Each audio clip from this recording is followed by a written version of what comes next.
Historia de Uruguay. Ferdinand Villard. Capítulo 9. Crisis, golpes de Estado y retorno a la democracia.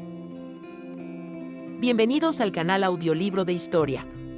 Aquí nos dedicamos a explorar, en cada entrega, acontecimientos y personajes que han marcado el devenir de la humanidad.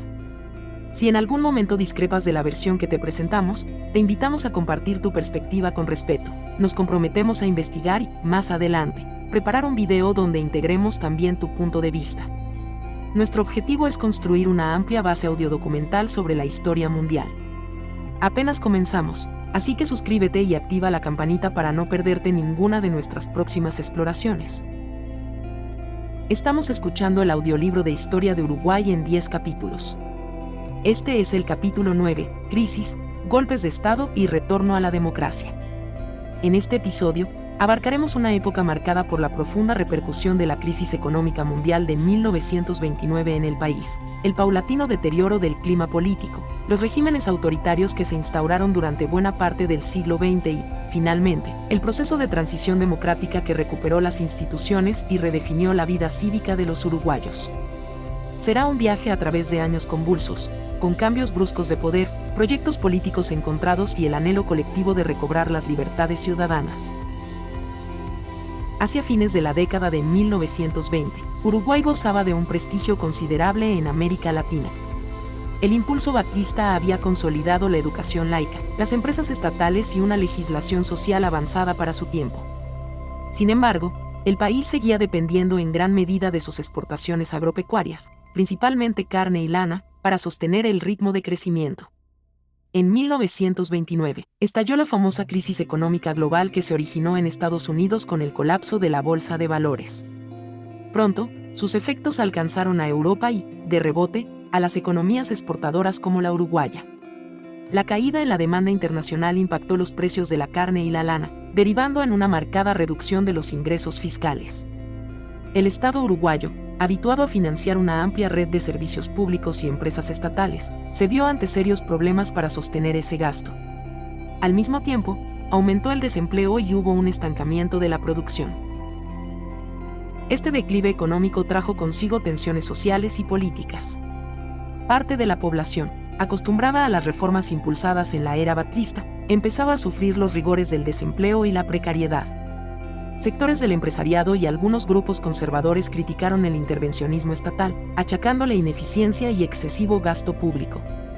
Por su parte, grupos de izquierda cuestionaban el modelo exportador, llamando la atención sobre la vulnerabilidad de Uruguay ante los vaivenes del mercado mundial.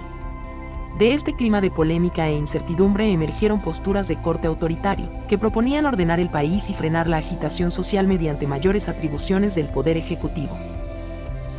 En 1933, durante la presidencia de Gabriel Terra, se produjo el primer golpe de Estado de esta etapa, conocido en la historia uruguaya como el Golpe de Terra o el Golpe del 31 de marzo.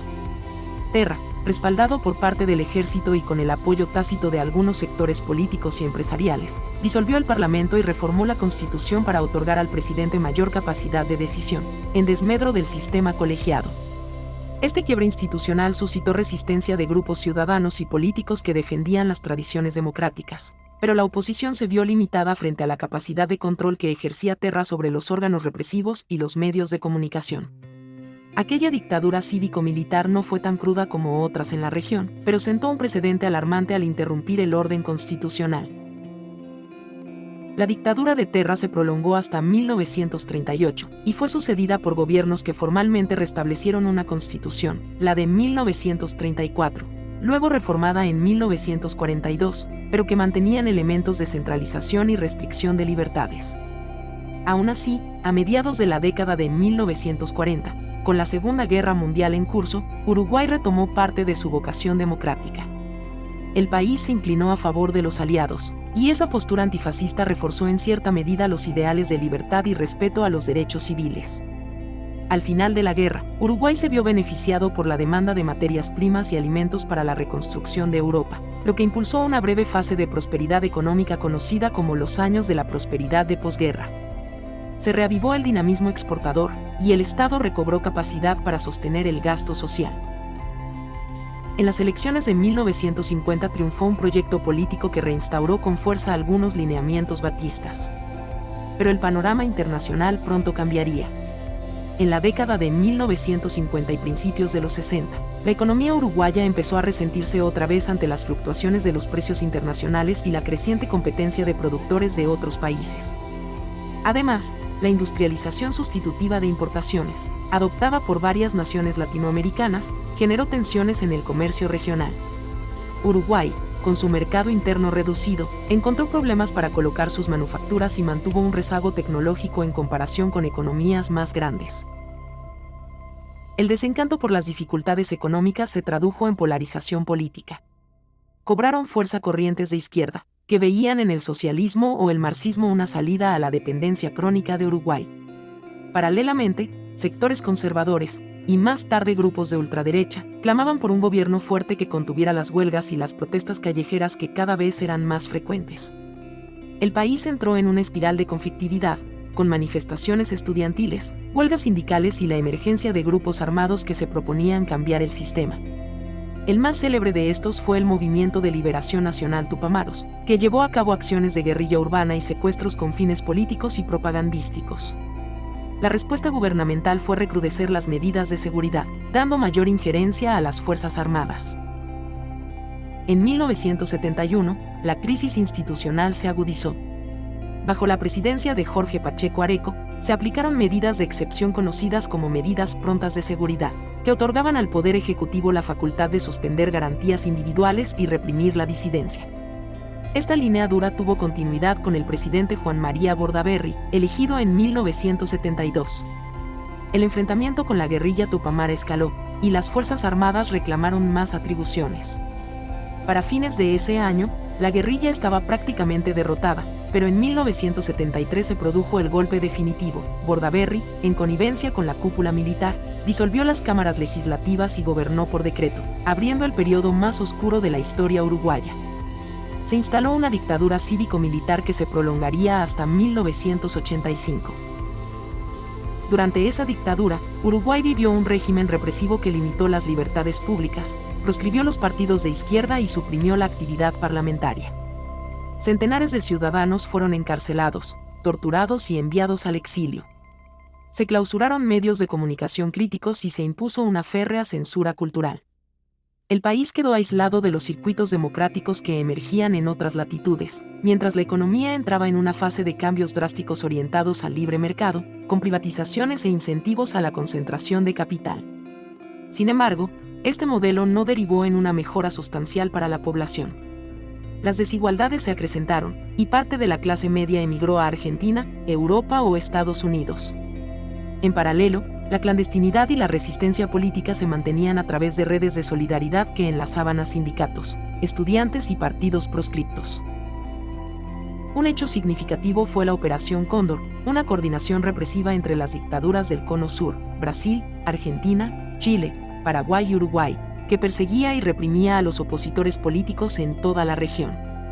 Así, exiliados uruguayos en Argentina u otros países no encontraban refugio seguro. La dictadura uruguaya, encarnada en la figura de Bordaberry y los mandos militares, se identificó por el autoritarismo y el silenciamiento sistemático de cualquier crítica, aunque se intentara mantener una apariencia de institucionalidad a través de plebiscitos o referéndums sin garantías reales. Conforme avanzaban los años 80, la dictadura enfrentó un escenario complejo, la grave crisis de la deuda externa en América Latina, la presión internacional a favor de los derechos humanos y la movilización creciente de la sociedad civil, que reclamaba libertades y el fin de la represión.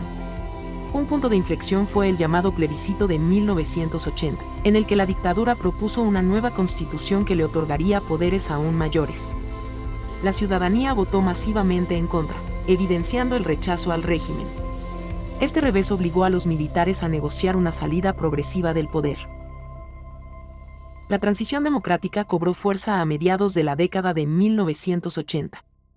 Las conversaciones entre líderes políticos y la dirigencia militar desembocaron en el Pacto del Club Naval 1984, donde se fijaron las bases para la restitución de las instituciones. Se estableció un calendario electoral, se levantaron prohibiciones sobre partidos y sindicatos, y se llamó a elecciones nacionales. En 1985, tras la victoria del candidato Julio María Sanguinetti, Partido Colorado, Uruguay recuperó la democracia de manera formal. El nuevo gobierno impulsó la ley de amnistía para los presos políticos y la reactivación del Parlamento, aunque persistieron polémicas sobre la impunidad de los militares involucrados en violaciones a los derechos humanos, materializaba después en la Ley de Caducidad 1986. La población recibió con júbilo el retorno democrático, reflejado en grandes movilizaciones y actos cívicos. La vida política volvió a florecer con la legalización de los distintos partidos, incluyendo sectores de izquierda como el Frente Amplio. Las libertades civiles se restablecieron, la prensa recuperó su capacidad de crítica y la actividad sindical resurgió con fuerza. No obstante, el periodo postdictadura debió afrontar problemas económicos severos, la deuda externa era elevada, la reconversión industrial exigía replantear las bases del desarrollo y la inflación socavaba los salarios. Aún así, en comparación con la represión y el silencio de la década anterior, la nueva etapa se vivió como una conquista colectiva, donde el voto y la participación política recobraban su legitimidad. En la construcción de este proceso de reencuentro con la democracia, la sociedad uruguaya comenzó a debatir la memoria del pasado reciente. Se crearon comisiones para investigar la situación de los desaparecidos, a pesar de las limitaciones legales. Surgieron organizaciones de derechos humanos y movimientos sociales que exigían verdad y justicia. La cuestión del perdón o el castigo a quienes participaron en la represión generó, y aún genera, controversias hondas en el país. Con el paso de los años, la cultura uruguaya integró esa herida a su imaginario, a través de la literatura, el teatro y el cine, que reflejan los años de dictadura y la resistencia clandestina. Resumiendo los puntos clave de esta etapa, la crisis económica de 1929 desencadenó el primer golpe de Estado de Terra en 1933, socavando un sistema que, pese a altibajos, había mantenido una notoria tradición de libertades. Tras años de inestabilidad, surgieron gobiernos autoritarios, pero el momento más drástico llegó con el golpe de 1973 y la dictadura cívico-militar que proscribió la política, restringió los derechos y reprimió duramente a la disidencia. La resistencia y los cambios en el contexto internacional favorecieron una transición que culminó en 1985 con la restauración democrática, la reapertura parlamentaria y el inicio de una nueva etapa marcada por la pluralidad partidaria. Te invitamos a suscribirte, compartir tus comentarios con respeto y plantear tus puntos de vista acerca de esta compleja época de la historia uruguaya. En el próximo capítulo, final de este recorrido, examinaremos la etapa contemporánea y los desafíos que enfrenta Uruguay en el siglo XXI, desde la consolidación de su identidad cultural hasta las políticas sociales y los debates actuales sobre el rol del Estado en la economía. Esperamos verte pronto en la siguiente entrega de este audiolibro de historia de Uruguay, mientras seguimos sumando miradas para entender las múltiples facetas de nuestro pasado y su influencia en el presente. Hasta la próxima.